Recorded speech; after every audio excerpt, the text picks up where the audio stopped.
Hi friends, welcome to the government jobs Adda JRK. Already నేను నిన్న వీడియోలో postal జాబ్స్కి సంబంధించి జీడీఎస్లో రిజల్ట్ రావడం జరుగుతుంది అని చెప్పడం జరిగింది. అదేవిధంగా నేను చాలాసార్లు చెప్పాను, ఖచ్చితంగా మార్చి ఫస్ట్ వీక్ ఎండింగ్లో కానీ సెకండ్ వీక్లో ఫస్ట్లో కానీ రావడం జరుగుతుందని. అన్నట్టుగానే మనకి ఎండింగ్లో రావడం జరిగింది. అదేవిధంగా చాలామంది అన్న ఒకసారి ఆ పీడిఎఫ్ ఆంధ్రప్రదేశ్ వాళ్ళకి సంబంధించి చూపించండి, అందులో ఎంతమంది మెంబర్స్ ఉన్నారు, ఎలా సెలెక్ట్ అయ్యారు, అసలు పర్సెంటేజ్ ఏంటి, దానికి సంబంధించి ఒకసారి వివరాత్మకంగా చూపించండి. అదేవిధంగా నెక్స్ట్ పోస్టల్ నోటిఫికేషన్ అనేది ఎప్పుడు రావడానికి ఛాన్స్ ఉంది, ఆ నోటిఫికేషన్‌లో ఎంత పర్సెంటేజ్ నుంచి ఎంత పర్సెంటేజ్ వరకు ఉంటే మేము ఈసారి అప్లికేషన్ పెట్టుకుంటే మాకు జాబ్ వస్తది. అదేవిధంగా జాబ్ మేము క్లియర్ చేయాలంటే ఏమైనా నెక్స్ట్ డాక్యుమెంట్ వెరిఫికేషన్‌లో ఫాల్ట్ ఉంటే అవి వెరిఫై చేసుకోవచ్చా? లేదంటే ఈసారి ఎన్ని పోస్టులకు సంబంధించి నోటిఫికేషన్ వస్తుంది? లేదంటే ఓబీసీ 85% ఉంది. నాది పంజాబు, నాది ఆంధ్రప్రదేశు, నాది తెలంగాణ, నాది ఢిల్లీ, ఇలా చాలామంది కొన్ని క్వెషన్స్ అడిగారు. నేను ఈ వీడియోలో ఆంధ్రప్రదేశ్‌కి సంబంధించి కొన్ని పోస్టర్ వాళ్ళు సెలెక్ట్ అయ్యే వాళ్ళతో చెప్పడంతో పాటు, ఎంత పర్సెంటేజ్ నుంచి ఎంత పర్సెంటేజ్ వరకు ఉంటే నెక్స్ట్ నోటిఫికేషన్‌లో అయినా మనం గెట్ ఇన్ అయ్యే ఛాన్స్ ఉంటది. అదేవిధంగా సెకండ్ లిస్ట్‌లో ఎస్పెషల్లీ మనం పేరు వచ్చే ఛాన్స్ ఉందా? థర్డ్ లిస్ట్‌లో అయినా వచ్చే ఛాన్స్ ఉందా? అని చెప్పి ఈ వీడియోలో నేను బ్రీఫ్‌గా ఎక్స్‌ప్లెయిన్ చేయడం జరుగుతుంది. ఇంకా ఏమైనా రిమైనింగ్ వేరే పార్ట్ మిగిలిపోతే దానికి సంబంధించి నెక్స్ట్ వీడియో అనేది చేసి చెప్తాను. మాక్సిమం ఈ వీడియోలో టాపిక్ అనేది కవర్ చేయడం జరుగుతుంది. సరే, ఇక లేట్ చేయకోకుండా వీడియోలోకి వెళ్ళిపోయినట్లయితే, జీడీఎస్ ఆన్‌లైన్ ఎంగేజ్‌మెంట్ షెడ్యూల్ 1 జనవరి 2026 ఆంధ్రప్రదేశ్ సర్కిల్ లిస్ట్ 1. అంటే ఆంధ్రప్రదేశ్ సంబంధించి ఎవరైతే సెలెక్ట్ అయ్యారో వాళ్ళకి సంబంధించి వీళ్ళు లీస్ట్ అన్నది ఇవ్వడం జరిగింది. Candidate should be report within the originals 2 sets of photos of reveal document.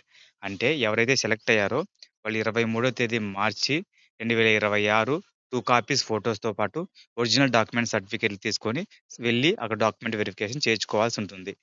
సరే, ఇంకొకసారి నేను లైట్‌గా స్లైడ్స్ షో చేస్తాను. మొత్తము ఏ డివిజన్‌కి సెలెక్ట్ అయ్యారు, ఎవరు, వాళ్ళ రిజిస్ట్రేషన్ నంబర్ ఎంత ఏంటని. ఒకసారి ఎవరైనా చూసుకొని వాళ్ళు ఉంటే ఒకసారి లైట్‌గా చూసుకోండి. అదేవిధంగా వాళ్ళకి సంబంధించి ఎంత పర్సెంటేజ్‌లో ఎస్సీ అయినా, ఎస్టీ అయినా, ఓబీసీ అయినా, ఈడబ్ల్యూఎస్ అయినా ఎంతకు రావడం జరిగింది, ఏ పర్సెంటేజ్ ప్రకారం వాళ్ళకి ఇవ్వడం జరిగిందో దాని ప్రకారం మీరు అనలైజ్ చేసుకొని నెక్స్ట్ కట్ ఆఫ్ అనేది నేను చెప్పడం జరుగుతుంది. నేను లైట్‌గా స్లైడ్స్‌లో ప్లే చేస్తాను చూడండి. ఫస్ట్ డివిజన్ అంతా 100% రావడం జరిగింది. కొంతమందికి 96, అదేవిధంగా కొంతమందికి మాక్సిమం అండ్ ఫస్ట్ ఎవరైతే ఉన్నారో ఇప్పుడు మాక్సిమం మనకున్న 700 పోస్ట్‌కి సంబంధించి 100% ఉన్న వాళ్ళకి ఫస్ట్ జాబ్ రావడం జరిగింది. ఒకసారి స్లైడ్‌లో నేను ప్లే చేస్తున్నాను. దానికి సంబంధించి మొత్తం ఎవరికైనా డౌట్ ఉంటే ఒకసారి చూసుకోండి. కేవలం 100% ఉన్న వాళ్ళకి మాత్రమే ఫస్ట్ లిస్ట్‌లో ఇచ్చేశారు. మీకెవరికైనా సరే ఇంకా ఫుల్‌గా స్లోగా మాకు పీడీఎఫ్ కావాలి అంటే మీరు వీడియోని పాజ్ చేయండి. లేదంటే ఒకసారి గూగుల్‌లోకెళ్ళి సెర్చ్ చేసినా కూడా మీకు పీడీఎఫ్ అనేది రావడం జరుగుతుంది. చూడండి, ఆంధ్రప్రదేశ్ సంబంధించి ఫస్ట్ లిస్ట్ అంతా 100% సాధించిండే వాళ్ళకి గెట్ ఇన్ అవ్వడం జరిగింది మాక్సిమం. ఒకసారి ఈ పీడీఎఫ్ చూడగానే మనకు అర్థమవ్వాలి.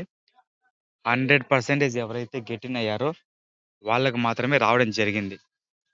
తర్వాత నెక్స్ట్ పీడీఎఫ్‌లో ఎంత పర్సెంటేజ్ ఉంటే వస్తుందన్నది చాలా మందికి డౌట్ ఉంది. దానికి సంబంధించి కూడా నేను ఒక వీడియో చేసి పెడతాను. ప్రస్తుతానికి పీడీఎఫ్ అనేది స్లైడ్ షో చేస్తున్నాను. ఎవరికైనా ఇంకా ఎంత కట్ ఆఫ్ ఉండొచ్చు అనే డౌట్స్, ఆర్గ్యుమెంట్స్ ఉన్నట్లయితే ఒకసారి చూసుకోండి. 40 పేజెస్ అన్నది ఓవరాల్‌గా ఇవ్వడం జరిగింది తెలుగు రాష్ట్రాలకు సంబంధించి. నేను ఇది ఓవరాల్‌గా జాబ్ వచ్చిన వాళ్ళందరికీ ఇక్కడ 100%లోనే ఉండడం జరిగింది. ఇవి మొత్తం 100%. అంటే ఔట్ ఆఫ్ వచ్చిన వాళ్ళ పర్సెంటేజ్ అని అర్థం. ఇది లాస్ట్‌ది వచ్చేసి విజయనగరం డివిజన్‌లో 1048 VR Palem PO, PPM unreserved కింద G1153247028475856కి రావడం జరిగింది. ఇది కట్ ఆఫ్.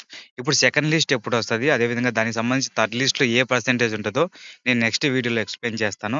ఇలాంటి మరిన్ని అప్‌డేట్ జాబ్స్ కోసం మన ఛానెల్ లైక్ కొట్టి సబ్స్క్రైబ్ చేసుకోండి. అదేవిధంగా మీకు ఏ విధమైన డౌట్స్ ఉంటే వెంటనే కామెంట్ చేయండి.